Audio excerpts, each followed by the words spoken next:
There's not much baseball news. We're kind of in the mud, but quick Yankees and Mets update. Marcus Stroman unfollowed the Yankees. They will likely move him to get rid of his salary to pursue hopefully another infielder, which I think at that point is my biggest fear, that I'm starting to get a little worried that we actually might be going into the year with DJ LeMahieu, Peraza, or Cabrera. That would be horrible. I still am holding out hope that Arenado might get moved to the Yankees. And it could be in this Stroman deal. I think that's the most realistic option. The Cardinals have to eat his money, but I think that definitely could happen. And right now, that's probably my ideal move.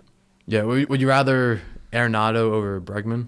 No, but I really don't think Alex Bregman is going to happen. I don't think that's gonna I think happen. Arenado could happen, so I'm not even going to get it in my mind. I don't think the Yankees are going to give Alex Bregman a long-term deal because he has long-term offers. I think Bregman's going to back in Houston at this point, in my opinion. What do you think of Hal's comments? Oh, so he called the team better.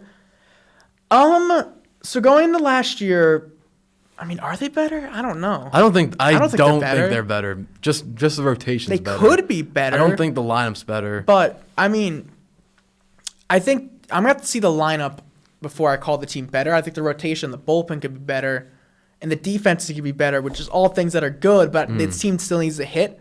But I think this team could be better than last year. They could. Like, I would not be surprised defensively, because if they don't fall apart in that fifth inning, then they probably win that game, and then it's 3-2, and you still have life, even though you were down. And 3-0. I think I think the bats, so I think a lot of Yankees fans' worries is 2023 2.0, but I looked into that 2023 team.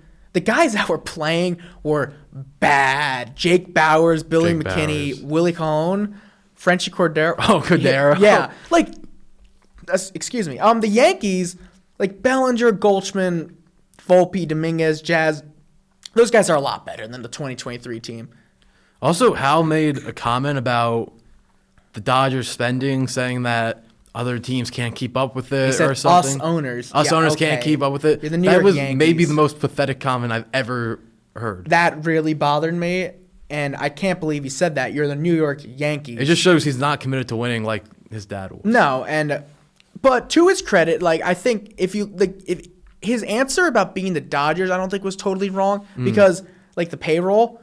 But when he said us owners, the Yankees are still above every other team in baseball money-wise except the Mets and Dodgers. And honestly, you should let a small market owner cry about that. Like, you shouldn't be the one crying about that. That's You're what's the owner of the New bad York luck, Yankees. man. It's bad. But Okay, so quickly at the Mets. Pete Alonso, I don't think anyone knows what's going on at this point, but the way I look at it is if Pete Alonso was going to sign somewhere else, he would have. I think he ends up with the Mets. I think he ends up with the Mets too. Maybe the Blue Jays, but I do believe that he's a Met. I don't think he's going anywhere. Yeah, I don't think so. I don't know how it will happen, but I think he wants to be a Met, and I think if he would have left, he would have already left. As a Mets fan, I'm not a Mets fan, but I think for Mets fans, you got to trust this process. David Stearns has done a lot for this team, and the fact that you were booing him, I didn't like that because he really changed the team around last year. I also on Pete Alonso, and that the fans and that the players and front office acknowledge that the fans chant. I was watching the baseball writers dinner on Saturday, I believe, and they interviewed Sean Manaea, and they were like, "Oh, do you talk to Pete?" And he's like, "Yeah, every day we train together." So I think they hear it, and I think they're talking Pete. I think Pete wants to be a Met. Yeah, and I think it's going to end up happening.